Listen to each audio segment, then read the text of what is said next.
Shalom. God is good all the time. He makes all things beautiful in its time. Tuhan itu baik setiap saat dan Dia membuat segala sesuatu menjadi indah pada saatnya masing-masing. Ada seorang penyanyi yang awalnya dia biasa menyanyikan lagu-lagu secara umum, kemudian dia mengenal Tuhan Yesus dan dia mulai menjadi orang yang Tuhan pakai untuk banyak menciptakan lagu-lagu, pujian, penyembahan, dan direkam dan jadi berkat bagi banyak orang. Salah satu lagu yang dia ciptakan adalah There is none like you, Lord. Ya, tidak ada yang seperti Engkau, Tuhan. Dan kita bisa katakan betul ya, memang tidak ada yang seperti Tuhan. There is none like you, Lord. You make all things beautiful in its time. Engkau membuat segala sesuatu menjadi indah pada waktunya masing-masing. Lagu ini juga diterjemahkan dalam bahasa Indonesia, tapi kita nyanyikan dulu dalam bahasa Inggrisnya ya. There is none like you. There is none like you. No one else can touch my heart like you do. I could search for all eternity long and find there is none like you. There is none like you. No one else can touch my heart like you do. I could search for all eternity long and find there is none like you. Your mercy flows like a river wide. Healing comes from your hand. Suffering children are safe in your arms. There is none like you. There is none like you. No one else can touch my heart like you do. I could search for all eternity long and find there is none like you. Tiada seperti Kau, tiada seperti Kau, yang telah menjamah segenap hatiku. Tak seorang pun di dalam hidup ini seperti Kau, Tuhan. Tiada seperti Kau, tiada seperti Kau, yang telah menjamah segenap hatiku. Tak seorang pun di dalam hidup ini seperti Kau, Tuhan. Kasih-Mu seperti sungai mengalir, kuasa-Mu menyembuhkan. Air mataku Engkau hapuskan. Tiada seperti Kau, tiada seperti Kau, yang telah menjamah segenap hatiku. Tak seorang pun di dalam hidup ini seperti Kau, Tuhan. Tiada seperti Kau, tiada seperti Kau, yang telah menjamah segenap hatiku.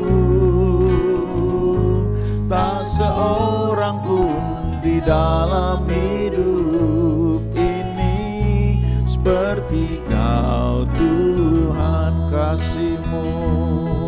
Kasih-Mu seperti sungai mengalir, kuasa-Mu menyembuhkan. Air mataku Engkau hapuskan, tiada seperti Kau, tiada seperti Kau, yang telah menjamah segenap hatiku. Tak seorang pun di dalam hidup ini seperti Kau Tuhan. Tak seorang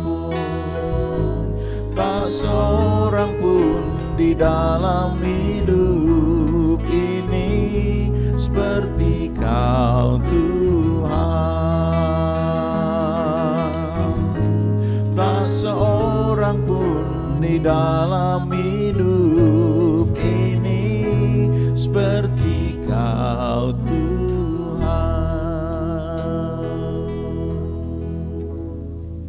There is none like You, Lord. No one else can touch my heart like You do. Gak ada seorang pun, gak ada orang lain lagi yang bisa menjamah hatiku seperti yang Kau lakukan bagiku. Ya, dikatakan juga bahwa Your mercy flows like a river so wide. Kemurahan-Mu itu mengalir seperti sungai yang begitu lebar, ya. Mercy itu kemurahan.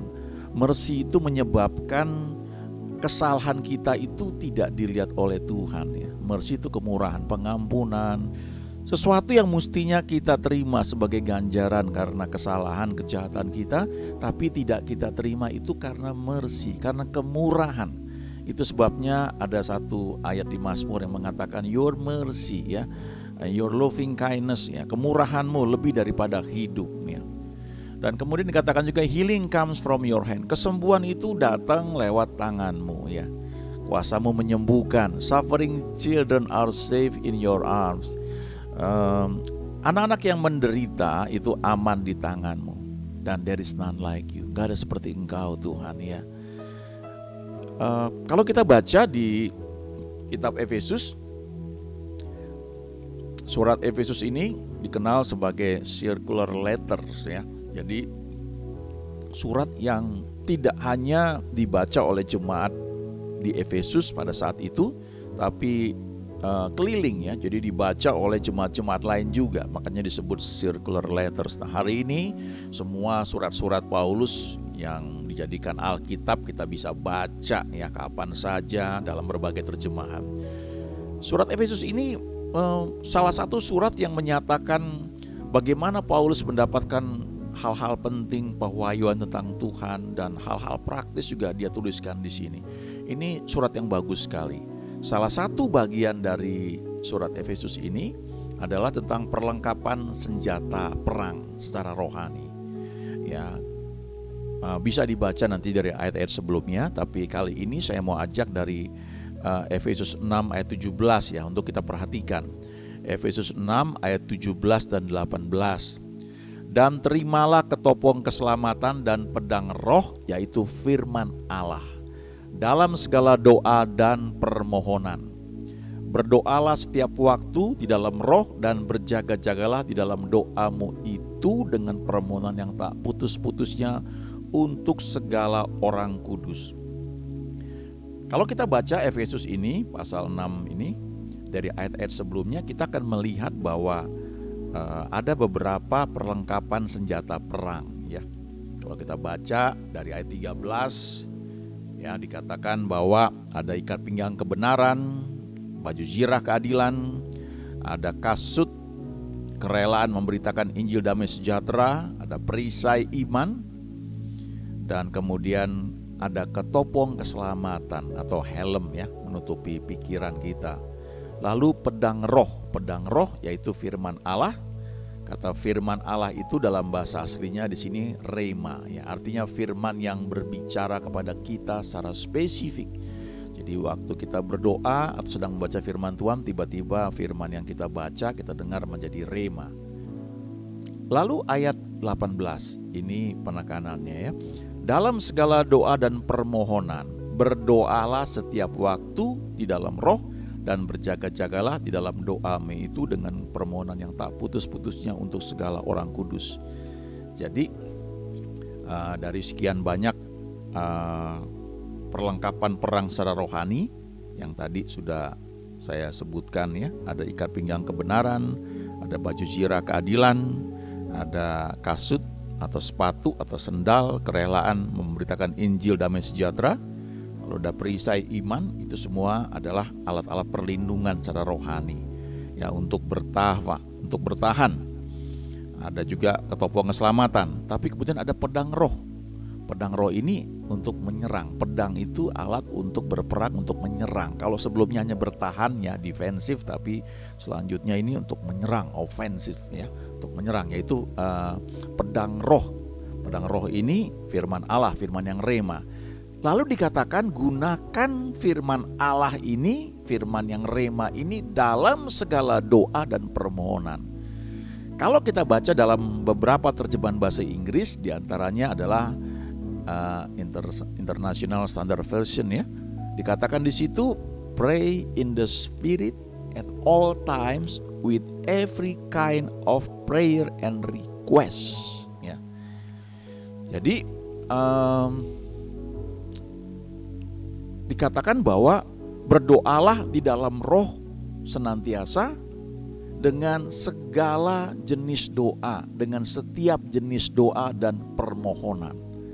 Likewise juga be alert with your most diligent efforts ya. Berjaga-jaga dengan usahamu yang paling rajin ya. And pray for all the saints, dan berdoalah untuk orang-orang kudus ya. Ini satu hal yang Paulus anjurkan. Kalau kita berdoa dalam roh, berdoa dalam roh itu artinya berdoa mengizinkan Roh Kudus memimpin kita. Tapi juga bisa berarti karena dalam bahasa aslinya itu tidak mengenal huruf besar, huruf kecil, maka yang disebut roh ini bisa roh huruf besar atau roh huruf kecil. Dan roh huruf kecilnya adalah roh kita. Karena roh kita sudah lahir baru, terima Tuhan Yesus, maka roh kita penurut. Jadi kalau dikatakan berdoa dalam roh, bisa berdoa dalam tuntunan Roh Kudus, tapi juga berdoa dengan menggunakan bahasa roh yang sudah menerimanya ya, dalam segala waktu. Dan gunakan ini dalam setiap jenis doa dan permohonan. Juga berjaga-jaga dengan usahamu yang paling rajin, paling berjaga-jaga ya, dan berdoa untuk orang-orang kudus. Kenapa dikatakan demikian? Karena sebenarnya waktu kita ini sedang alert ya, berjaga-jaga ya, kita berdoa mengizinkan Roh Kudus memimpin kita. Bahkan kita pakai bahasa roh bagi yang sudah bisa karena sudah dibaptis Roh Kudus. Maka kita tanpa sadar sebenarnya berdoa untuk orang-orang kudus. Siapa itu orang-orang kudus? Ya diantaranya untuk kita juga. Roma 8 ayat 28 itu ayat yang terkenal, mungkin sudah sering kita dengar, bahwa Allah turut bekerja dalam segala sesuatu untuk mendatangkan kebaikan bagi kita yang mengasihi Dia, yaitu bagi kita yang terpanggil sesuai dengan rencana Allah. Itu Roma 8 ayat 28. Tapi ayat 26-nya mengatakan bahwa kita harus berdoa ya, berdoa dengan keluhan-keluhan yang tidak terucapkan. Sebagian orang cukup banyak menafsirkan itu, keluhan yang tidak terucapkan adalah mengizinkan Roh Kudus menggerakkan kita untuk berdoa, dan seringkali kita gak ngerti harus ngomong apa, lalu keluar dalam bentuk bahasa roh. Di 1 Korintus 14 dikatakan bahwa siapa yang berbahasa roh, ia tidak berkata-kata kepada manusia tetapi kepada Allah, dan hanya Allah sendiri yang mengerti apa artinya. Tapi waktu kita mengizinkan Roh Kudus memimpin kita dalam doa seperti itu, di Roma 8 ayat 27 dikatakan bahwa sesuai dengan kehendak Allah, Roh Kudus itu menuntun kita berdoa untuk orang-orang kudus, termasuk untuk kita juga.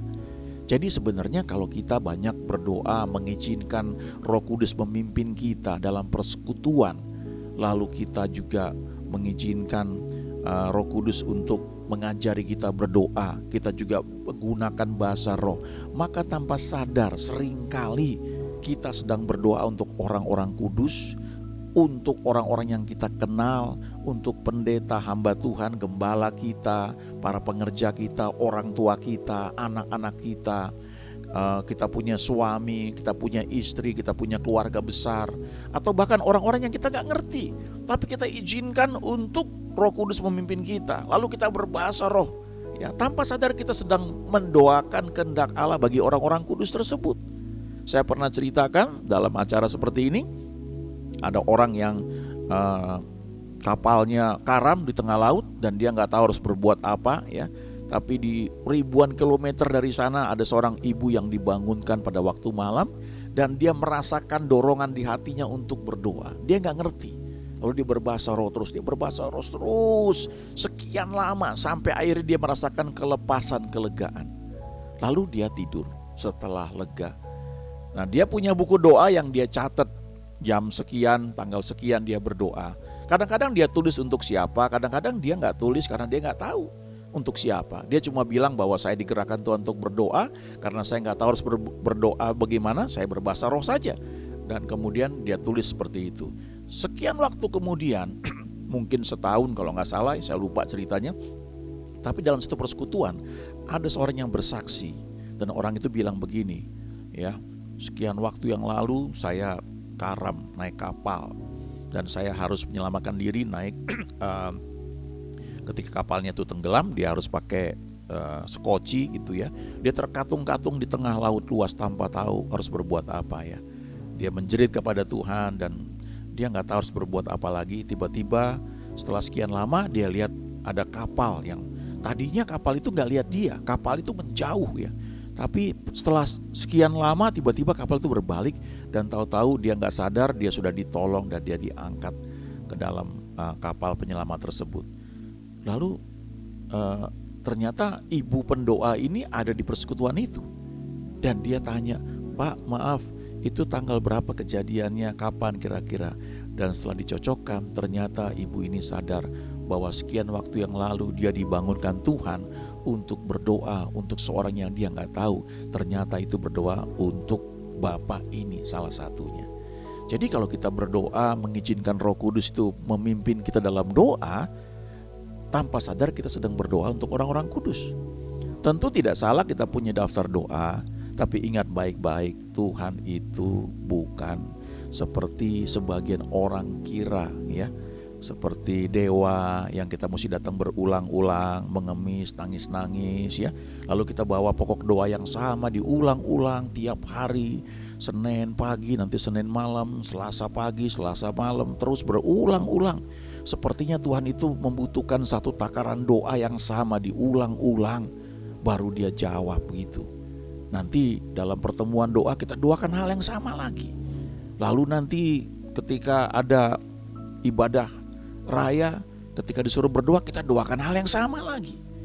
Ya, apakah pengenalan kita akan Tuhan seperti itu? Apakah dia itu butuh direngek-rengek baru dikabulkan? Coba cek, coba pelajari, betul nggak seperti itu? Nah, kalau kita baca di sini ya sekali lagi tidak salah punya daftar doa, tapi coba fleksibel, izinkan Tuhan menuntun kita dalam doa. Kalau di Efesus 6 ayat 17 dikatakan di sini, terima ketopong keselamatan dan pedang roh, yaitu firman Allah, ada rema. Jadi waktu kita sedang berdoa tersebut ya, kita buka telinga rohani kita supaya kita bisa nangkep rema. Kita perlu doakan apa ini untuk orang ini. Ada orang yang minta didoakan, kita perlu spesifik karena Tuhan itu yang maha tahu. Dia akan tahu kita harus berdoa seperti apa. Bukan kalimat yang diulang-ulang jadi sudah seperti lafal begitu, bukan seperti itu. Ini satu kehidupan. Rema itu karena Tuhan berbicara, artinya kita punya koneksi dengan Dia. Kemudian kalau kita lihat lebih jauh lagi ya, karena dikatakan di sini with every kind of prayer and request ya, artinya dengan setiap jenis doa dan permohonan. Nah, kalau kita perhatikan doa itu ternyata ada banyak jenisnya. Ya, sama kalau kita lihat mobil ya. Mobil itu sekian puluh tahun yang lalu mobil hanya ada di kota-kota besar. Ya, belum ada internet, belum ada televisi. Maka orang-orang di desa mungkin belum pernah lihat mobil. Jadi waktu pertama kali lihat mobil mereka akan heran. Ada mobil, rodanya 4 bisa jalan ya. Luar biasa. Tapi yang mereka lihat mungkin pertama kali mobil sedan. Dan mereka lalu menggambarkan mobil itu sedan. Jadi waktu mereka pulang ke kampung, hanya yang dalam bayangan mereka yang disebut mobil itu adalah mobil sedan. Tapi ada orang lain lagi yang melihat mobil dalam bentuk yang lain. Dia lihat mobil seperti truk. Bak belakang terbuka, di depan cuma bisa muat 2 atau 3 orang. Jadi dalam pandangan orang ini mobil adalah truk, itu aja. Kalau kedua orang ini bertemu dan saling memberikan definisi pengetahuan mereka tentang mobil, maka yang satu mengatakan kalau mobil itu ya sedan, yang satu lagi bilang kalau mobil itu adalah truk. Padahal dua-duanya ada. Dan kalau mereka sama-sama ke kota dan mereka melihat ada banyak jenis mobil, mobil balap ya, ada mobil zaman sekarang sudah ada mobil listrik bahkan ya, ada mobil yang hibrid ya, jadi bisa listrik, bisa bahan bakar minyak atau gas dan sebagainya. Jadi ada banyak jenisnya. Nah, masing-masing mobil itu kita perlu perhatikan. Bahan bakarnya mungkin beda. Kalau truk mungkin solar, dan truk gak bisa ngebut karena solar itu digunakan untuk mesin diesel, untuk mobil yang perlu untuk angkut barang-barang yang berat. Tenaganya lebih bagus kalau pakai diesel dan minyaknya pakai solar. Tapi kalau mobil sedan, biasanya sedan tuh pakai premium, atau sekarang ini pakai yang nilai oktannya 92 ya, lebih tinggi. Beberapa mobil pakai yang nilai oktannya lebih tinggi bahan bakarnya. Jadi suaranya halus, kecepatannya bisa tinggi, bisa ngebut luar biasa, tapi tidak didesain untuk membawa barang-barang yang berat seperti truk. Dalam doa juga begitu. Selama ini kita mungkin hanya kenal doa itu cuma doa minta ya, atau mungkin doa menyembah Tuhan. Tapi kalau kita pisah-pisah, walaupun dalam satu rangkaian momen ketika kita berdoa, itu bisa berbagai bentuknya. Yang pertama misalnya doa ucapan syukur. Isinya apa itu? Mengucap syukur. Ada lagu di Perjanjian Lama dari kitab Mazmur, ku masuki gerbangnya dengan nyanyian syukur. Ya, isinya ini doa ucapan syukur aja. Itu waktu kita mengucap syukur atas kebaikannya, atas jawaban doa, kita mengucap syukur karena Tuhan baik dalam kehidupan kita. Lalu ketika kita sudah doa mengucap syukur, maka secara gradasi doa kita tersebut bisa berubah menjadi doa pujian. Isinya memuji Tuhan. Tuhan, Engkau hebat, Engkau dahsyat. Allah mana seperti Allahku. Oh, luar biasa, Engkau dahsyat Tuhan, Engkau patut ditinggikan. Lalu kita bisa bersorak-sorai, kita memuji Tuhan. Mungkin kita bisa menari-nari bagi Dia. Lalu dalam momen doa tersebut, kita mulai gradasi masuk ke dalam doa penyembahan. Nah, penyembahan itu ada yang menafsirkan lagunya lambat. Tidak juga ya. Tapi memang most of the time seringkali seperti itu. Dan yang disebut penyembahan itu sebenarnya respon hati kita.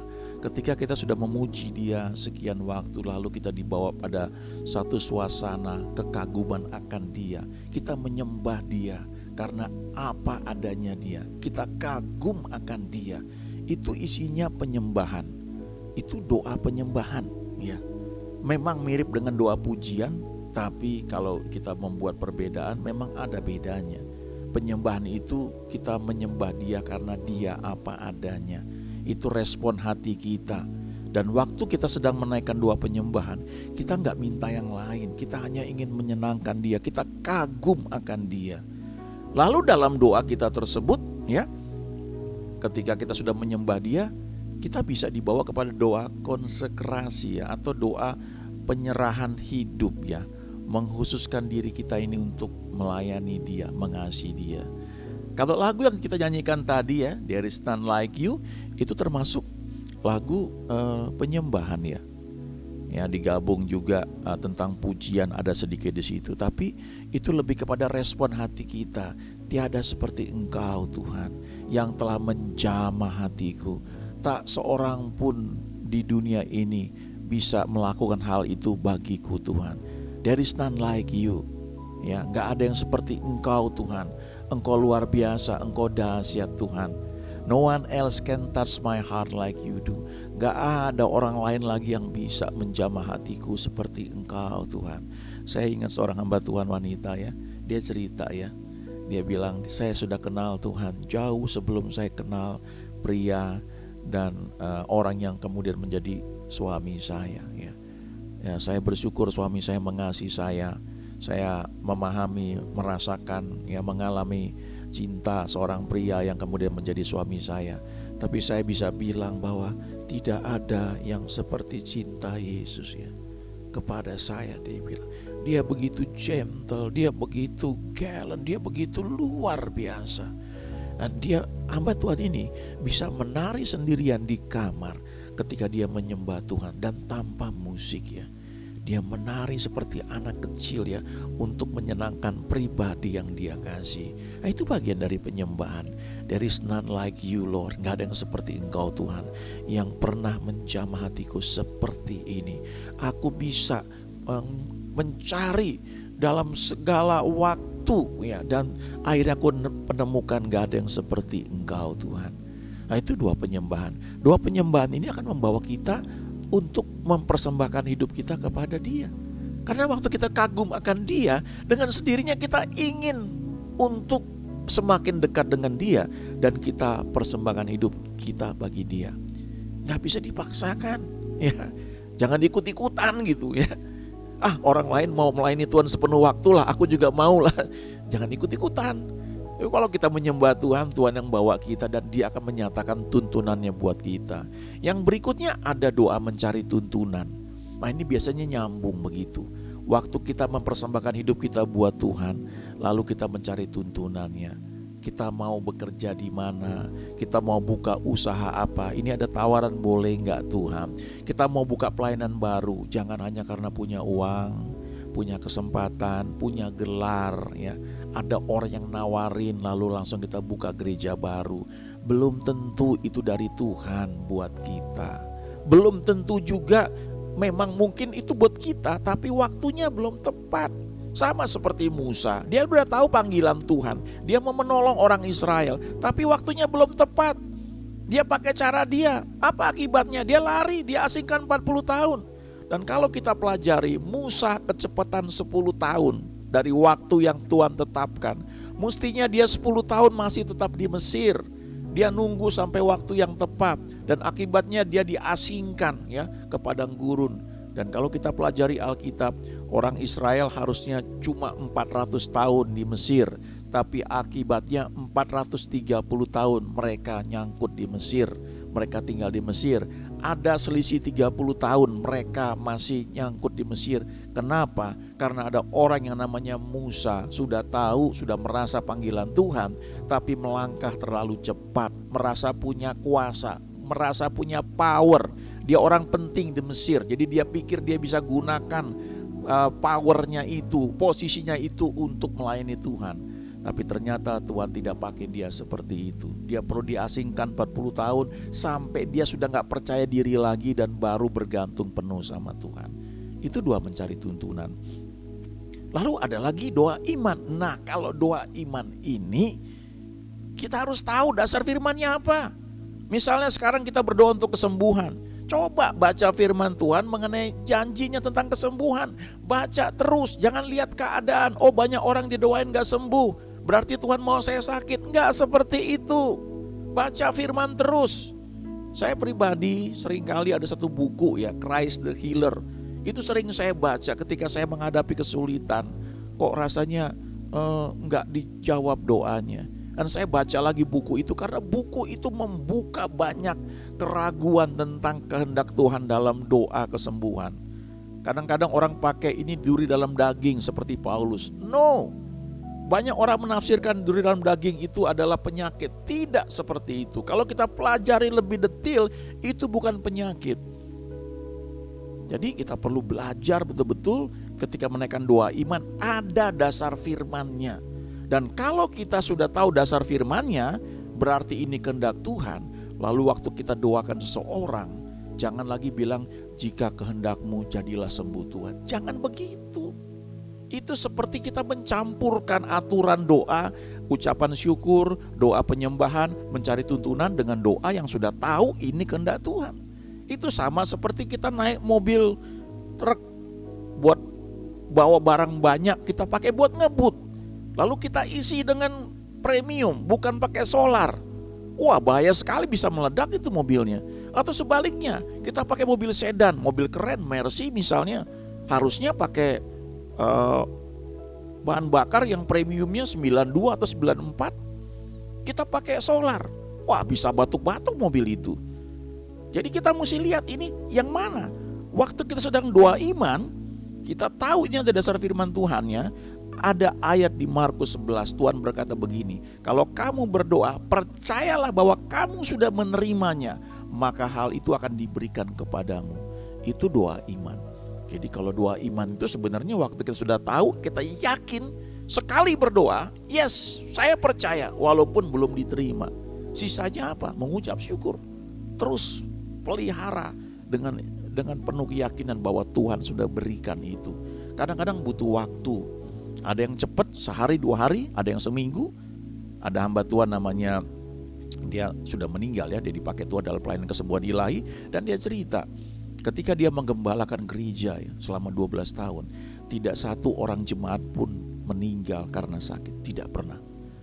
Dan dia cerita ketika ada orang sakit didoakan, seringkali yang perlu dilakukan adalah konseling, menolong orang itu supaya pola pikirnya seperti firman Tuhan, bahwa Tuhan mau kamu sembuh.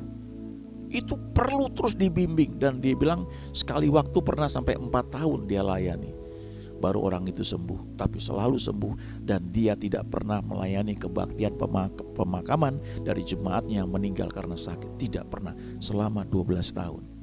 Lalu dia tinggalkan pengembalaan, dia dipakai Tuhan untuk pelayanan keliling mengajar banyak orang tentang iman. Nah, ini doa iman. Ini sama seperti main bola juga ya. Kalau kita main sepak bola, kita hanya boleh pakai kaki, nggak boleh pakai tangan kecuali kipernya. Kipernya pun harus dalam garis tertentu. Nah, kalau kita main bola terus kita pakai tangan, itu kena hukuman, kena penalti, kena free kick dan sebagainya. Tapi kalau kita main basket, kita harus pakai tangan. Kita dribble pakai tangan, nggak boleh pakai kaki. Sama-sama main bola, tapi yang satu main bola basket, yang satu main bola kaki. Yang satu harus pakai tangan, nggak boleh pakai kaki. Yang satu harus pakai kaki, nggak boleh pakai tangan. Nah, doa iman dengan doa mencari tuntunan Tuhan seperti itu. Waktu kita sedang doa mencari tuntunan atau doa konsekrasi, kita selalu berdoa begini, Tuhan, apakah ini kehendak-Mu? Kalau ini kehendak-Mu Tuhan, aku mau ambil pekerjaan ini, pelayanan ini. Dan aku berdoa di atas segalanya, kehendak-Mu lah yang jadi. Tapi kalau doa iman, kita sudah tahu bahwa ini kehendak Tuhan. Yes Tuhan, aku terima itu. Aku mengucap syukur untuk hal itu Tuhan, terima kasih. Jangan lagi bilang, jika ini kehendak-Mu. Gak bisa begitu. Nah, segala jenis doa ini kita perlu lakukan, kita perlu belajar, butuh waktu memang. Lalu yang ketujuh, doa syafaat. Apa itu doa syafaat? Ini doa untuk orang lain. Kalau doa untuk orang lain tidak cukup sekali, berkali-kali. Kenapa? Karena ada kehendak bebas yang melibatkan doa syafaat itu bisa kayaknya mau dikabulkan berubah lagi. Kita berdoa untuk seorang supaya dia diselamatkan misalnya. Kita berdoa lalu kita doa hari ini, kita percaya Tuhan menuntun dia. Tapi ketika orang itu dibawa pada momen untuk terima Tuhan Yesus, dia punya kehendak bebas. Bisa aja oleh satu dan lain hal dia berubah. Nah, kita doakan lagi sampai nanti orang itu berubah ya. Itu doa syafaat. Ada lagi mungkin doa yang lain, tapi setidaknya saya tahu 7 hal ini ya. Ini bisa dalam satu rangkaian, tapi kita harus tahu saat ini kita sedang doa ucapan syukur, saat ini sedang pujian, penyembahan, kadang-kadang tipis bedanya. Lalu ada konsekrasi ya, penyerahan hidup, ada mencari tuntunan Tuhan, lalu ada doa iman, dan kemudian ada doa syafaat. Nah, ini semua kita lakukan di dalam tuntunan Roh Kudus. Kita gunakan firman Allah, rema. Waktu kita sedang menyembah Tuhan, bergaul dengan Dia, Tuhan akan menuntun, memberikan rema. Rema itu yang kita gunakan dalam segala jenis doa dan permohonan. Oke, kita nyanyikan lagi lagu ini sebelum kita berdoa ya. Tiada seperti Kau yang telah menjamah segenap hatiku. Tak seorang pun di dalam hidup ini seperti Kau Tuhan. Tiada seperti Kau yang telah menjamah segenap hatiku. Tak seorang pun di dalam hidup ini seperti Kau Tuhan. Kasih-Mu seperti sungai mengalir, kuasa-Mu menyembuhkan. Air mataku Engkau hapuskan. Tiada seperti Kau, tiada seperti Kau yang telah menjamah segenap hatiku. Tak seorang pun di dalam hidup ini seperti Kau Tuhan. Tak seorang pun, tak seorang pun di dalam hidup ini seperti Kau Tuhan. Tak seorang pun di dalam hidup ini seperti Kau Tuhan. Terima kasih Tuhan, kami mengucap syukur. Ajari kami terus lebih jauh bagaimana kami berdoa, dan kami mengizinkan Roh-Mu yang kudus memimpin kami dalam segala jenis doa, baik ucapan syukur, pujian, penyembahan, konsekrasi, mencari tuntunan-Mu, doa iman ataupun doa syafaat atau doa sepakat atau yang lainnya. Tuhan, ajari kami sehingga kami tetap sadar, hidup dalam kesadaran penuh bahwa Engkau selalu baik. God is good all the time. You make all things beautiful in its time. Engkau membuat segala sesuatu indah pada waktunya masing-masing. Terima kasih Tuhan Yesus. There is none like you. Haleluya. Dalam nama Yesus kami sudah berdoa. Amin.